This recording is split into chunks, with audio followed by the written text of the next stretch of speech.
In a realm brimming with such colossal might that he could bend the cosmos' fundamental forces to his will, molding the course of both divine beings and mere mortals. The sentinel of the skies and tempests from the ancient land of Mesopotamia was far more than a deity of storms, but the ultimate judge of universal harmony, from the division of the heavens and the earth to the unleashing of a world-altering deluge. His divine aura was so immense that even the celestials found it arduous to gaze upon him. Welcome to the enigmas of mythology in Enlil, the venerable deity of the winds, air, earth, and tempests, primarily revered by the Sumerians. However, his adoration spread far and wide to the Akkadians, Babylonians, Hurons, and into the Syrians. Unlike many primal entities in Mesopotamian theology, Enlil held a significant role and was much revered among the faithful. Enlil was predominantly venerated at the Ekor Temple in the ancient Sumerian city of Nippur, believed to have been constructed by Enlil himself. The temple's moniker, Mountain House, underscored its significance as a conduit between the heavens and the earth. The temple thrived with an influx of land grants and precious items from various monarchs, though it eventually faced a decline after being plundered by the Elamites in 1230 BC. And Enlil, little known as the god of the atmosphere, was one of the first progeny of the primordial beings. He formed a trinity with his father Anu, who governed the heavens and skies, and his brother Enki, who controlled the waters. Together, they presided over the heavens, earth, and seas. Despite their equal stature, Enlil garnered much of the attention and devotion from the mortals who worshipped them. Indeed, it was said that Enlil was so potent that the other gods could not bear to look upon him. So, who was Enlil? What made him so unique? And what tales were spun by the oldest literate civilizations? A matter of contention is what Enlil looked like in Mesopotamian art. He was never depicted in human form, but was symbolized by a horn cap. This cap, crafted from 7 pairs of ox horns, became a pivotal emblem of divinity and influence. Many subsequent cultures adopted horn caps as common among deities in poems from the early dynastic period. And Enlil is credited with inventing the pickaxe, a tool pivotal to the Sumerians. As per legends in the Song of the Pickaxe tablet, this tool, forged from pure gold, was a boon from Enlil to humanity. They utilized it to erect cities, cultivate the land, and as a weapon. Much like Prometheus bringing fire to humans in Greek mythology, Enlil provided humanity with the means to farm, construct, and defend themselves with the pickaxe. Another narrative reinforcing Enlil's role in agriculture emerges from the poem, Enlil Chooses the Farmer. In this tale, Enlil, the god, creates 2 deities, a shepherd and a farmer. They argue over their duties, and Enlil mediates to reconcile them. This illustrates Enlil's interest in establishing agriculture on Earth and his aspiration for humans to thrive autonomously. There was an epoch when the universe was in utter disarray, a vast void filled solely with Namu, the primordial sea. From this chaos emerged 2 ancient deities, Anu, the sky guardian, and Ki, the earth goddess. Anu embodied the heavens, a realm of boundless space and celestial bodies, while Ki represented the earth, nurturing and fertile. Their union was not merely a convergence of mighty forces.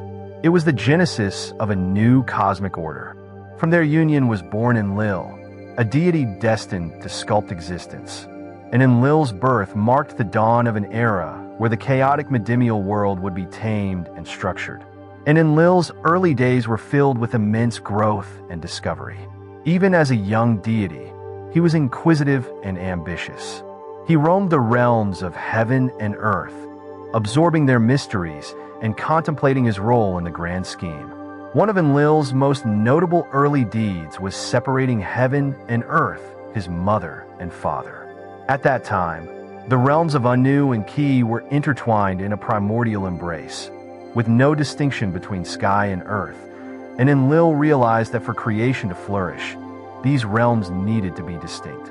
He undertook the monumental task of separating his parents, creating a space where life could burgeon, and Enlil stood at the edge of the cosmos wielding his power to part the heavens from the earth. With this act, he created the air and atmosphere, a space where clouds could drift, rivers could nourish the land, and mountains could rise to meet the sky. He set the boundaries of the world and laid the foundation for all life to come. Another version of humanity's creation is found on a Sumerian clay tablet, known as the debate between sheep and grain. This tale involves two gods, Ashnan and Uoyu, who represent grain and wool, respectively. In the beginning, Anu had neglected to create grain and sheep. Thus, humanity had no bread or clothes and lived like animals. Enki then suggested to Enlil that he should bestow grain and sheep upon humanity, allowing them to grow food and clothe themselves. The Sumerians believed that Enlil represented all the stars in the southern sky, similar to how Anu was associated with the stars of the equatorial sky, and Enki with the stars of the northern sky. Enlil's stars formed a continuous path around the celestial pole. In contrast, Anu's and Enki's stars interwove at various points during the year. This reflected Enlil's power, as his stars remained independent, symbolizing his immunity to influence from other gods. And Enlil was worshipped almost unanimously among the Sumerians, especially in Nippur, where he was the patron god. The Ekor Temple, which was believed to have been constructed by Enlil himself, and Enlil's popularity surged in the 24th century BC, as Anu's importance waned with Enlil, eventually surpassing his father in worship. The Sumerians had tangible rituals for worshiping Enlil, including placing food at his statue. They believed these statues embodied the god, so they clothed and anointed them, dedicating much of their lives to their care. Enlil, viewed as a father figure, was especially revered, with worshippers feeling indebted to him and eager to show their gratitude. Mesopotamian rulers sought to emulate Enlil and often made long journeys to the Ekor Temple in Nippur to pay homage and seek his blessing. They offered lands and gifts, including fine jewels, to earn his favor. The Amorite kings proclaimed that Enlil had chosen them as monarchs, solidifying their rule beyond dispute. Nippur might have been the only Sumerian city-state without a palace, as it was agreed that Nippur was Enlil's domain, and the Ekor Temple was his house. This demonstrated Enlil's significance, bolstered by many tales, including his consort Enlil, his anger leading to the Great Flood, and his wars against other gods. One of the most famous myths of Enlil was the flood myth. There was a time when humanity thrived and grew, their voices rising in a cacophony that echoed across the land as their numbers increased. So did their noise and chaos. This relentless clamor disturbed the peace of the gods, especially enraging Enlil, who valued order and quiet above all else. The constant noise of human activity became unbearable, pushing Enlil to take drastic action. Determined to restore tranquility, and Enlil unleashed a great flood, a deluge that would cleanse the earth of humanity's disruptive presence. This decision wasn't taken lightly. It was a terrifying reflection of Enlil's stern nature and his commitment to maintaining cosmic balance.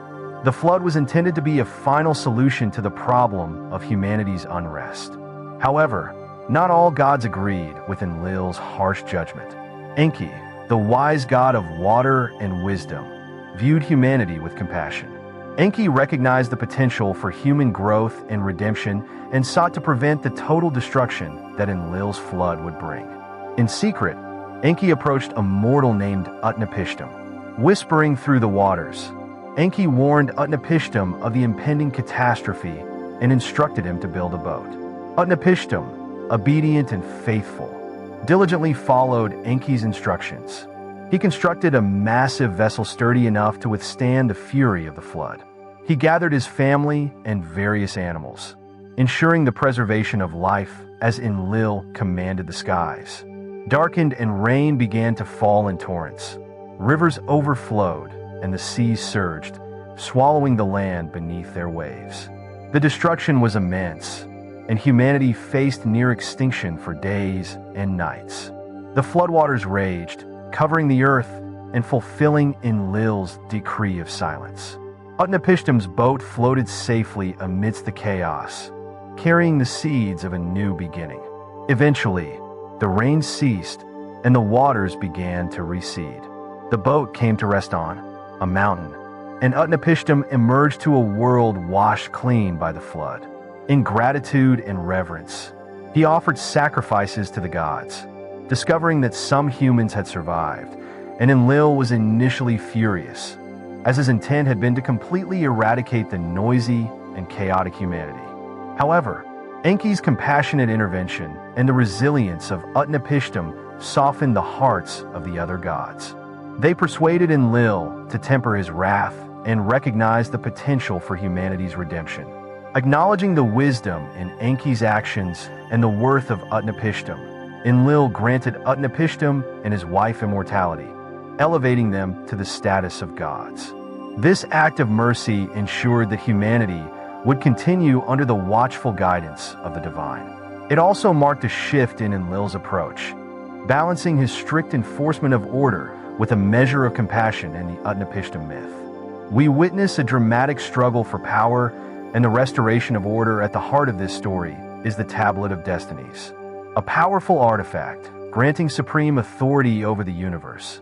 And Enlil, the chief god, maintained balance in the cosmos with this tablet.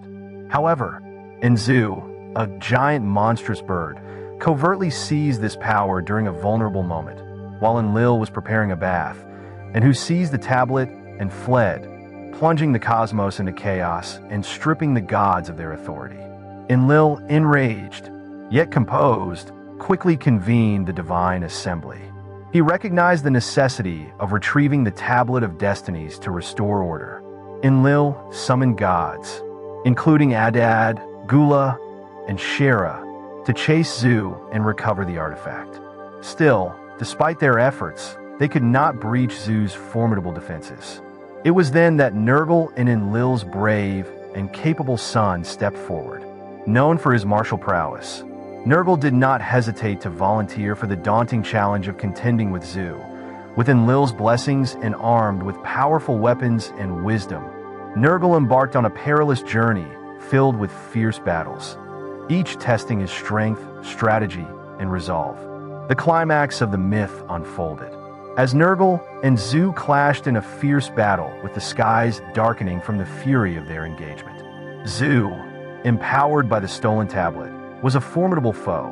Nevertheless, Nergal's divine prowess, bolstered by Enlil's blessings, ultimately prevailed with a decisive blow.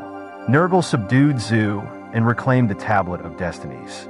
Upon his return, the restoration of the tablet, Enlil's divine order was reinstated, and his authority was reaffirmed, and the cosmos realigned under his command.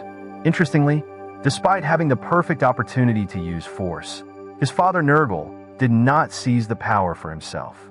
This act shows the profound respect and reverence that the gods, including the Anunnaki, held for Enlil, even at his weakest, and Enlil's command was so absolute that none dared to take advantage of him.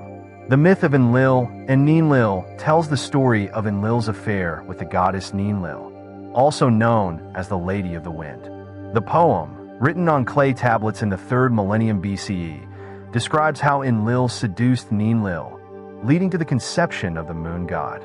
Nana, Ninlil's mother, warns her about Enlil's advances, drawing parallels to the biblical tale of Adam and Eve. One day, as Ninlil wandered near the riverbank, Enlil approached her with a mix of mischief and desire. His charm proved irresistible, and despite her initial hesitations, Ninlil found herself drawn to him in a moment of passion. They united, leading to the conception of their first child, Nana. The other gods saw Enlil's actions as improper, leading to his exile into the Sumerian underworld. Despite this, Ninlil follows him into exile, transforming the tale into one of forbidden love. Throughout her journey, Ninlil encounters various men who are actually Enlil in disguise, leading to the conception of more gods, as well as Nana, the moon god. The couple gave birth to Nergal, the god of death, destruction, and war, Nizu, lord of the underworld, and Biliulu, the god of canals and rivers. Contrary to expectations, Enlil was praised for her fertility, rather than condemned for her infidelity, suggesting that the story was more about producing multiple divine offspring than moral lessons. Some theorized that Enlil's disguises were to hide from the gods, and that Enlil knew it was him, maintaining their faithfulness through loopholes. Ultimately, this story highlights Enlil's transformation from a curious youth to a dominant deity in later tales.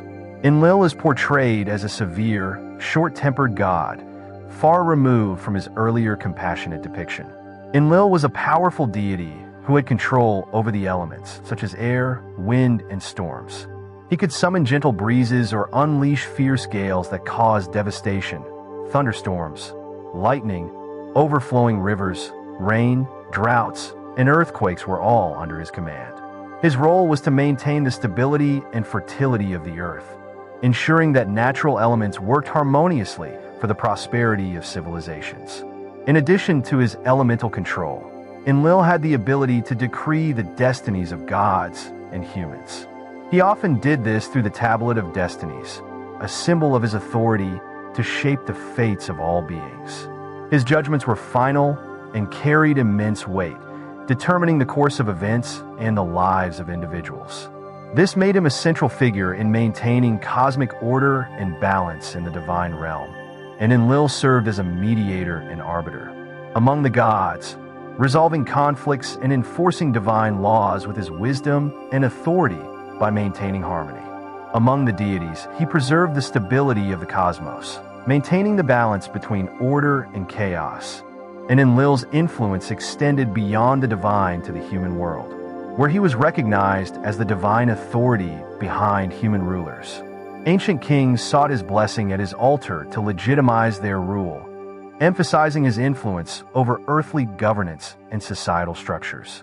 As the enforcer of divine laws, Enlil appealed to cosmic justice and protected divine and moral boundaries vigilantly, maintaining order and preventing chaos across all realms. Additionally, Enlil served as a mentor and guide, providing crucial support and wisdom to other gods, particularly his children, to help them effectively fulfill their roles and responsibilities. Enlil, as the king and chief deity, presided over the divine assembly, where major decisions affecting the gods and the mortal world were made. His leadership was instrumental in maintaining the divine order and ensuring that the cosmos remained balanced and harmonious. And Enlil's profound influence also significantly impacted human affairs.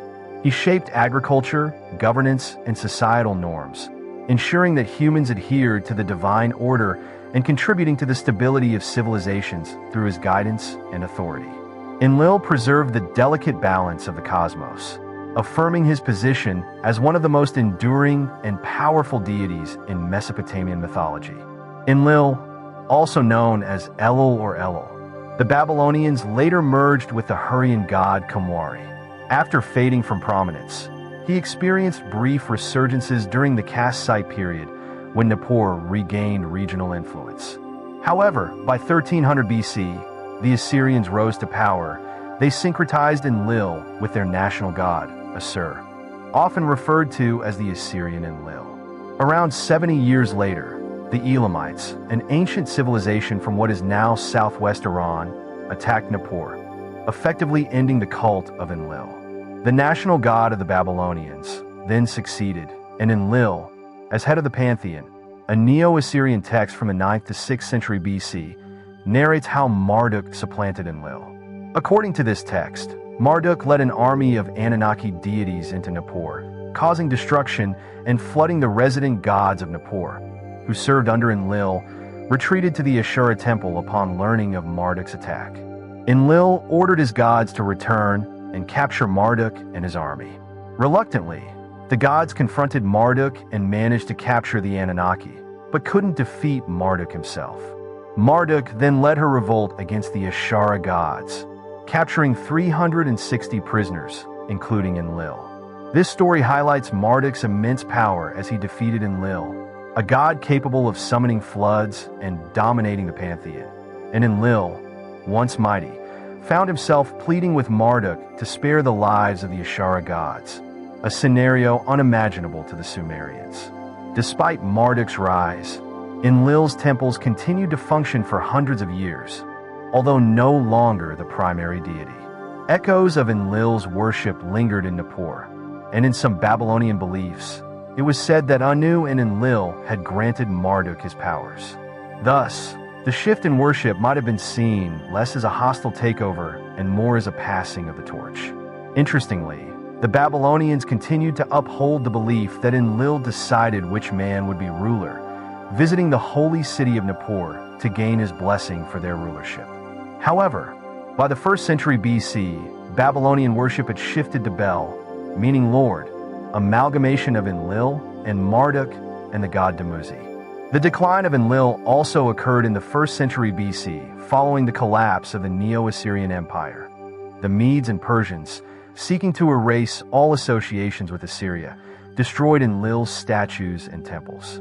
As a result, Enlil and his various iterations faded into obscurity, largely forgotten in favor of new gods, customs, and forms of worship, reflecting on Enlil's role and significance in ancient myths.